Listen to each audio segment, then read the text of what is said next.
Licence ও ট্যাক্সের আওতায় আসছে ব্যাটারি চালিত রিক্সা।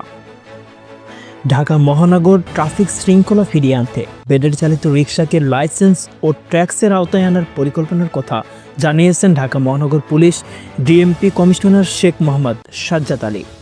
শনিবার রাজধানী কাকরাইলস্থ Institution of Diploma Engineers Bangladesh এই আয়োজিত এক মতবিনিময় সভায় তিনি একথা বলেন।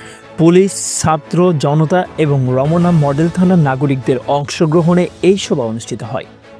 ডিএমপি কমিশনার বলেন, ঢাকার ট্রাফিক ব্যবস্থাপনা একটি বড় চ্যালেঞ্জ। প্যাডেল চালিত রিক্সার তুলনায় ব্যাটারি চালিত রিক্সা আকারে বড় এবং এগুলোর সংখ্যা দ্রুত বৃদ্ধি পাচ্ছে। এভাবে চলতে থাকলে সড়ক জুড়ে যানজট আরও বাড়বে, যা নগরবাসী চলাচলে ব্যাপক প্রতিবন্ধকতা সৃষ্টি করবে। তিনি বলেন, ব্যাটারি চালিত রিক্সায় বেপরোয়া বৃদ্ধিকে নিয়ন্ত্রণে আনতে সরকারকে একটি নির্দিষ্ট সংখ্যা নির্ধারণ করতে হবে।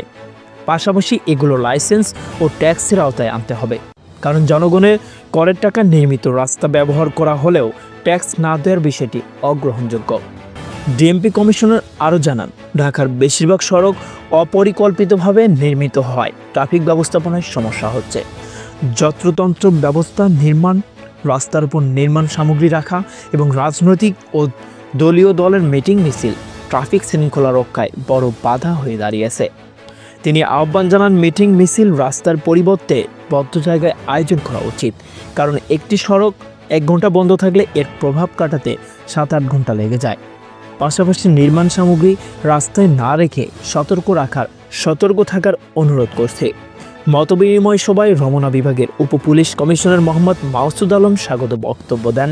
সভায় ডিএমপির অতিরিক্ত কমিশনার মোহাম্মদ ইসরাইল হাওলাদার, হাসান মোহাম্মদ শওকত আলী এবং মোহাম্মদ মাসুদ করিম সহ বিভিন্ন রাজনৈতিক, সামাজিক ও ধর্মীয় প্রতিষ্ঠানের প্রতিনিধি এবং শিক্ষা প্রতিষ্ঠানের প্রতিনিধিরা উপস্থিত ছিলেন।